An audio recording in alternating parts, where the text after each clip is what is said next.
The Ways and Means Committee will not meet after session tonight. Instead, we'll be picking up or dealing with the deficiency bill in our regularly scheduled meeting on Monday at 10:15.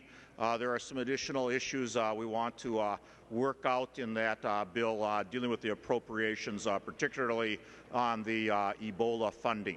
And there will be a meeting of the House GOP Ways and Means members immediately after session in room 454.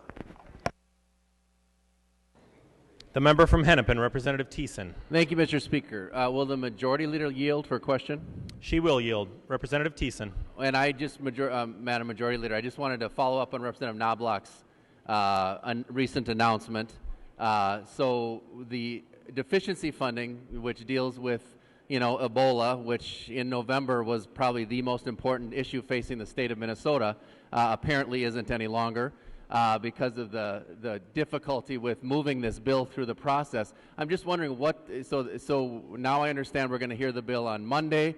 What's the plan for actually getting this deficiency bill over the finish line so we can get money to St. Peter so they're not having to start to lay off people, so that we can get some Ebola funding to our hospitals? And a whole variety of other issues. If you could let me know what the timing on that is. Representative Pepin. Thank you, Mr. Speaker. And Minority Leader Thissen, I do have a little bit of a problem hearing with that microphone. Mr. Speaker, I can't hear her. Members, please take your conversations to the alcoves or into the retiring room. Representative Pepin. Thank you, Mr. Speaker. And Minority Leader Thissen, I also have a little bit of a difficulty hearing you with the microphone. I think they need some work. The question was, what's the status of the deficiency bill? Is that your question? Mr. Speaker.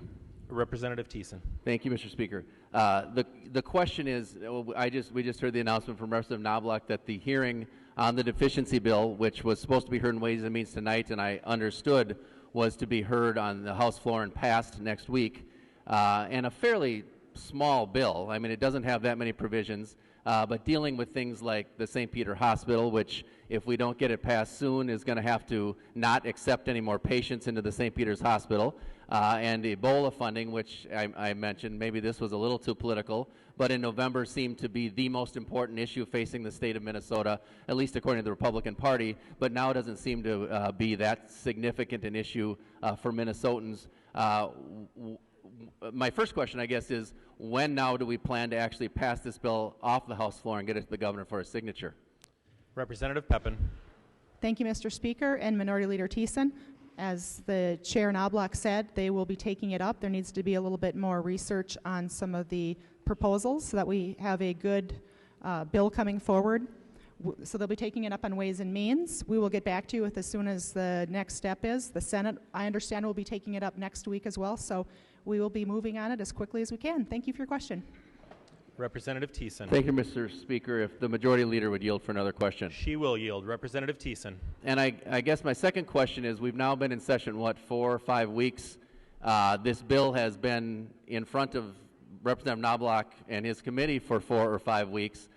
Why are we now finding out that there's more questions to be answered? It seems like the research and information about these unanswered questions should have been answered a while ago, and I just don't understand why it's taking so long to get a fairly simple bill through the process. Is it just about the things that Representative Knoblach mentioned, or are there other things going on that's causing challenges with this bill? Representative Pepin. Well, thank you, Mr. Speaker and Minority Leader Thissen. We just want to be sure the bill is well researched, and I appreciate your comments. I understand. Last year, I know we were in 2013, we were a little frustrated with the first bill that we heard out of the chute. Didn't happen until, I think, February 11th. So we are very proud of the work we've done so far. We've already passed the tax conformity, did it several months earlier than we did last year. We've already taken up the disaster relief, so we're moving at a pretty good clip, and we hope to have this bill in pretty good shape very soon. So thank you. Representative Thissen. Thank you, Mr. Speaker, and I appreciate that answer. Would she yield for another question? She will yield. Representative Thissen. No, and I appreciate that answer, but it actually didn't answer. You haven't answered either of my questions, actually. One of which is when we're actually going to take the bill up on the floor, and the second thing is what these questions are that couldn't have been answered 3 or 4 weeks ago. Can you illuminate a little bit more what is actually concerning Representative Knoblach? Representative Pepin. Thank you, Mr. Speaker and Representative Thissen. Well, they're going to be taking up the bill in the House Ways and Means Committee on Monday. So perhaps you could go to the Ways and Means Committee and learn some of the issues. As Representative Knoblach, Chair Knoblach has said, there's some questions on the Ebola funding and how some of the Ebola funding was paid for. So I think that due to those questions, it would be the fiscally responsible thing of us all to do to fully research it and perhaps listen to the Ways and Means Committee on Monday, and then we'll take it from there through the normal process. Thanks. Thank you, Mr. Speaker. I'm just doing the math in my head. I guess we won't be taking the bill up until not next week, but it won't at least be until the following week, just to enable to process the paper. I'm not sure how we're going to be able to accomplish that. So we're getting very close to the deadline that the Department of Human Services talked about for having to turn away people from the St. Peter facility, and that does make me nervous that there's not going to be a place for mentally ill and dangerous people in the state to actually go to. So that is one of my concerns. I hope that we can move this more quickly. And based on your answer, I assume then that the only changes we're going to be seeing in Ways and Means next week is going to have to do with Ebola preparedness funding and not any other issues. So there's no other issues with the bill, and it'll pass in the form that it's been moving through the process other than dealing with Ebola preparedness funding.